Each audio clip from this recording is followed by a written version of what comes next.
영부인님 그 비어폰에서도 확인이 됐지만 거의 이제 대통령급이잖아요. 그 공개된 이상 같은데. 예. 대통령 그렇죠. 뭐 왜냐하면 대통령 전화기까지 본인이 들고 저녁에 뭘 한다는 거 아닙니까? 네. 예. 근데 예전에 여권 인사를 만났는데 그 사람 얘기는 뭐 말은 구체적으로 못하지만 정말 엄청났다는 거예요. 그러니까 그 우리가 생각하는 국정 개입, 국정농단의 수위가 정말 지금 나온 거는 빙산의 일각이다. 그러니까 정말 조금 나온 거고 그 막판에는 그 계엄 직전에 그 한창 그 막 에스컬레이트 될 그 상황 있잖아요. 마포대교 가고 이랬을 때요. 정말 상상할 수 없을 정도로 김건희 씨의 그 국정 개입은 그러니까 지금 말씀하시는 건 단순히 어떤 해먹을 결심 외에 그냥 본인의 대통령의 그러니까 그런 거 말고 그냥 일반 아니 내가 집권해보니 이런 말 하잖아요. 저 이명수 씨 기자하고 통화해서 제가 진행을 하면서 뭔가를 잘 모르는 척하는 것은 제 나름의 기술이라고 생각해요. 저를 혼내려고 하지 말고. 아니 그러니까 뭐 이런 겁니다. 그러니까 기본적으로 저희들이 취재할 때 김건희 씨에 대해서 어떤 여권 관계자들이 어떻게 얘기를 하냐면 그냥 다 했다고 보면 돼. 다. 처음부터 끝까지 김건희가 다 했다고 보면 돼요. 이제 이런 얘기들을 해요. 그러면 그 속옷 입고 있는 분은 뭐 했다는 겁니까? 그분은 이제 아까 말씀드렸잖아요. 네. 한잔 하고 그래서 사우나 가고 저는 6일날 신병 확보가 굉장히 중요하다고 하는 게 신병 확보가 돼서 김건희가 무너져야 지금 두 분이 말씀하신 내용들이 구체적으로 다 터져 나올 것이고요. 아까 비아폰도 저는 이제 원래 이제 노무현 정부 이럴 때까지만 해도 유선 전화가 비아폰으로 쓰였었거든요. 근데 이게 일반 전화를 비아폰이라고 쓸 수 있게 돼서 이제 그러면 그렇게 됐을 때 사람이 쓰다 보면 우리도 전화번호 잘못 누르기도 하고 막 그러잖아요. 매번 어플 켜서 이렇게 안 할 거란 말이야. 하다 보면 이제 뜬금없이 이전 전화 눌렀더니 이제 일반 휴대전화로 막 가고 그랬을 거예요. 옛날 여자친구한테 전화하듯이. 옛날 여자친구가 누가 있어요 여기? 근데 있어요 혹시? 그게 이제 통신기록으로 다 나오고 그러면 일반 전화기 때문에 녹음들 다 돼 있을 거예요. 아직까지도 명태균 말고는 김건희 목소리 다 담긴 녹취록이 없는데 공개된 게 없죠. 안 나오겠어요 거기서부터? 저는 그래서 진짜 김건희 신병 확보가 그 이후로 이 상황을 거의 이제 클라이막스가 될 것 같아요. 그러니까 그 후로 뚝이 무너지듯이 풀릴 수 있다. 그리고 윤석열도 그러면요. 이제 버텨야 뭐하나. 옷 입자 뭐 이런 생각을 하는 게 될까요? 지금까지 버티고 있는 거는 누군가 컨트롤 타워가 돼갖고 그 누군가 뭐 심적이든 법적이든 여러 가지의 요소로 컨트롤 타워가 돼갖고 그 옳고 효율적이고 떠나서 지시를 내리기 때문에 지금까지 가능했다고 보는데 변호사님 말씀처럼 만약 김건희가 인신구속이 돼서 변호인 접견을 통하지 않으면 다른 전략을 사용할 수 없는 상황이 된다면 지금과는 조금 다른 양상으로 사람들이 나올 것이다. 지금 그래서 얘기 나오는 게 저희 제작진이 제목 뽑아놓은 게 김건희의 키맨들이라는 표현을 써놨어요. 뭐 계속해서 김건희 특검 수사 내용들 얘기할 때 통일교 윤영호 전 세계본부장 이름이 계속 거론됐었고 소위 말하는 그 집사 게이트에 김예성 씨 계속 거론이 됐었고 그리고 이번에 그 참고인 조사 받았던 인물 중에 전 아나운서였던 김범수 씨도 이름이 거론됐고요. 그리고 IMS 모빌리티 현 대표죠. 조영탁 대표. 뭐 계속해서 등장하고 있습니다. 그러니까 이런 사람들에 대한 조사와 수사가 마무리된 이후에 결과적으로 이제 김건희에게 최종 목표인 김건희에게 가기 위한 어떤 과정으로 보이는데 뭐 김예성이나 윤영호 관련된 내용들은 우리가 자주 봤던 것이고요. 조영탁 IMS 모빌리티 대표 소환 조사를 받았는데 그러니까 계속해서 강력하게 부인하고 있단 말이에요. 이 조영탁 대표라는 사람은. 그런데 이 사람 결혼식 주례를 윤석열이 봐줬다. 그리고 관련해서 동아일보 보도가 보니까 이제 김건희 씨가 연결을 해줘서 주례까지 봐줬다라는 것들 이러면 또 관련성이 있어 보이기도 하고 김범수 전 아나운서 같은 경우에는 참고인 조사를 받았습니다. 코바나 콘텐츠 사내 이사였던 적이 있었고 이게 두 차례 있더라고요. 2011년 6월부터 14년 6월까지 그리고 2015년 3월부터 18년 3월까지 이 기간을 왜 말씀드리냐면 도이치모터스 주가 조작 시기와 겹치는 부분이 있어요. 1차, 2차로 나누어지는데 주가 조작이 2차 주가 조작 시기와 겹쳐집니다.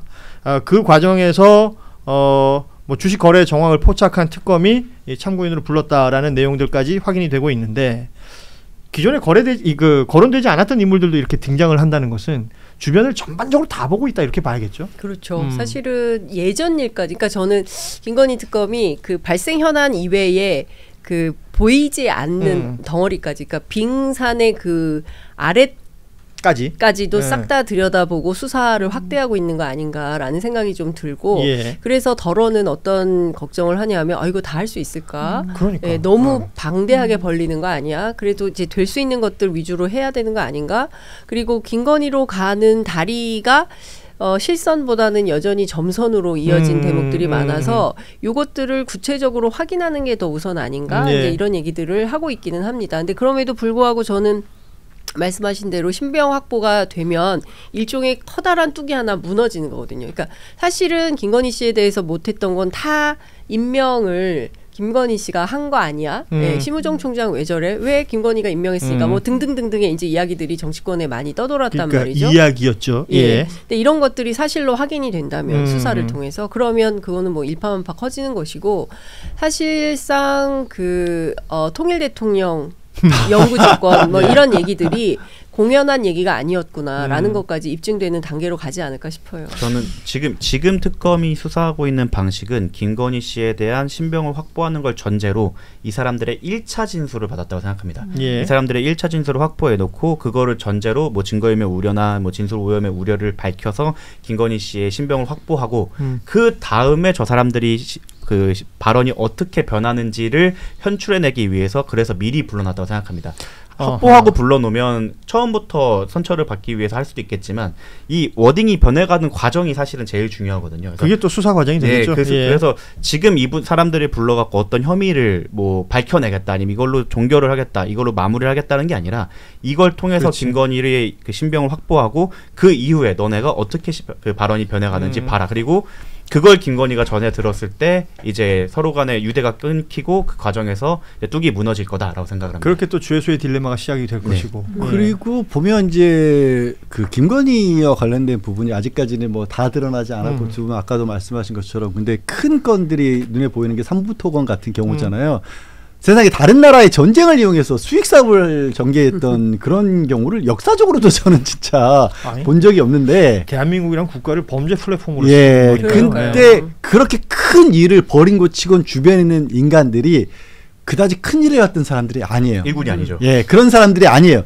그러니까 뭐냐면 MB랑 비교를 해보면요. MB도 국가를 수익 모델로 삼았다는 점에서 비슷해 보입니다. 하지만 그 MB는 대기업으로 운영했던 사람이고 그 주변에도 그런 노하우가 있었던 사람들이에요.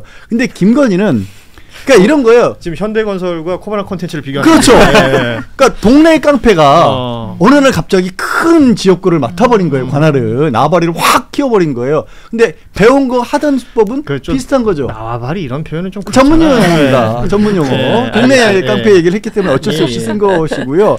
그렇게 나오다 보니까 이 그 주변에 얽혀있는 그룹이 고만고만한 사람들로 다 있어요. 예를 들어서 짐작해 볼 수 있는 게 이종호 같은 사람은 자기들끼리 물론 얘기지만 검증해 봐야겠지만 윤석열 김건희 결혼시킨 것도 우리야라고 할 그런 얘기를 할 만큼 그룹이 있었고 그리고 조금 전에 얘기한 예를 들어서 지금 뭐 우크라이나 재건 사업 같은 경우 재건 프로젝트가 굉장히 놀랍게도 취임 전부터 취임 직후부터 계속해서 우크라이나 관심을 가졌던 부분이 나오잖아요. 근데 거기에도 히링 같은 것들은 거기도 개입이 돼 있어요. 그런 걸 보면 어쩌면 말씀드린 것처럼 큰 회사를 운영해봤자 경험이 없는 사람들이기 때문에 생각보다 범위를 크게 넓히지 않고도 좀 캐낼 수가 있을 것도 같고 두 번째 수법이라는 것도 MB랑 비교했을 때는 좀 단순했던 것 같거든요. 왜냐하면 아시다시피 김건희가 했던 수법은 크게 눈치 안 보고 내 뒷배는 윤석열이야 검찰이야 라면서 원래 보통 정상적인 어떤 사기를 치더라도 사람이랑 꿈꾸지 못했을 만한 일들을 너무 당연하게 벌였거든요. 도이치모터 주가 조작 12시에 막 주고받잖아요. 대놓고. 다른 사람들은 걸려요. 그러면.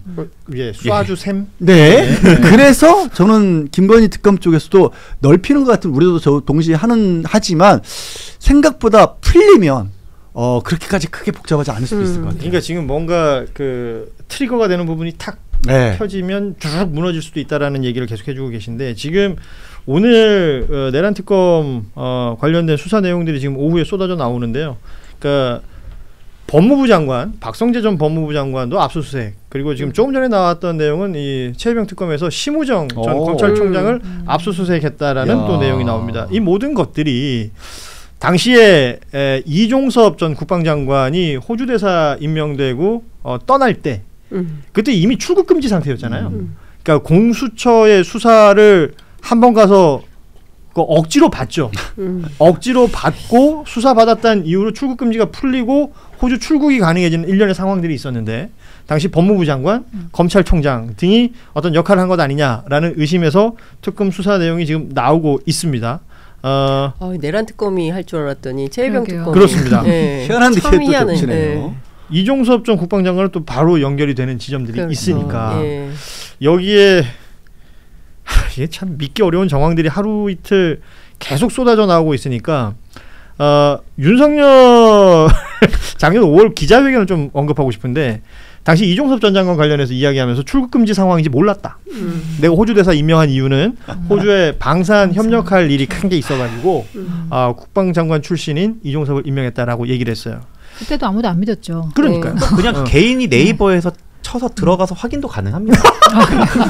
나 출국 금지인지를 하이코리아라고 외교부에서 운영하는 게 있어요. 그래서 본인 인증서만 있으면 바로 확인이 가능한데 말이 안 되죠. 그렇습니다. 이런 내용들이 지금 하나 둘씩 수사로 진행이 되고 있습니다. 지금 뭐 전임 장관들 또 검찰총장 관련된 압수수색 내용이었고 이거 저 법조인들 두 분 계시니까 이건 좀 여쭤보고 싶었습니다. 그 이상민 전 행안부 장관 내란 공모 의혹으로 아시다시피 구속영장 발부가 됐는데 이거 내용 중에 그런 게 있어요. 내란 범행의 순차 공모범.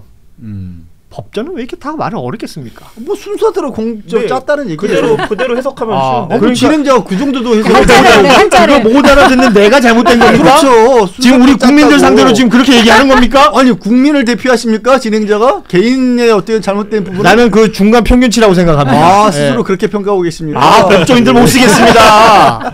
저는 또 각을 달리하겠습니다. 네, 이게 그 공모라는 게 한꺼번에 모여서 할 수도 있지만 그 다음에 중간 과정에서 합류할 수도 있는. 예를 들어 절도를 보면 처음부터 오션스 11처럼 누군가 꾸밀 수도 있지만 하다 보면은 도주 계획을 다시 짤 수도 있고 그 다음에 그거를 작물처벌 계획을 다시 짤 수도 있지 않습니까?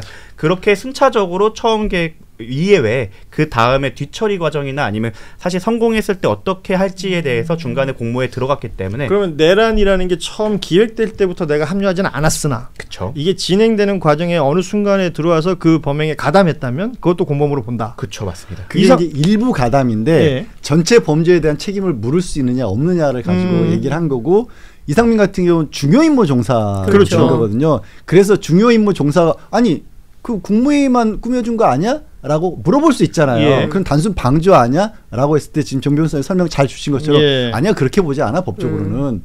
그거 중간에 들어와서 또 앞뒤 다 전후사정 알았고 이게 없었으면은 이게 내란이라고 성립하기 어려웠어 라고 판단한다면 전체 책임을 묻겠다는 겁니다. 그럼 거기서 지금 제 종이에 단전단수 적힌 거 보입니까? 예? 제가 저기 아프리카 출신이 아니라서 시력이 그렇게 이상민 전 장관은 보였다는 것이고 CCTV를 통해서 확인한 바로는 그 이상의 영상들이 있다는 겁니다. 지금 그 말씀하신 순차 공모에 한덕수 전 총리도 그럼 당연히 여기 거론이 될 수 있는 것이죠. 순서죠. 한덕수, 최상목 등등. 그러면 그 순서대로 갈 수 있겠다라는 생각이 들고 정말 양이 많네요. 지금 보자.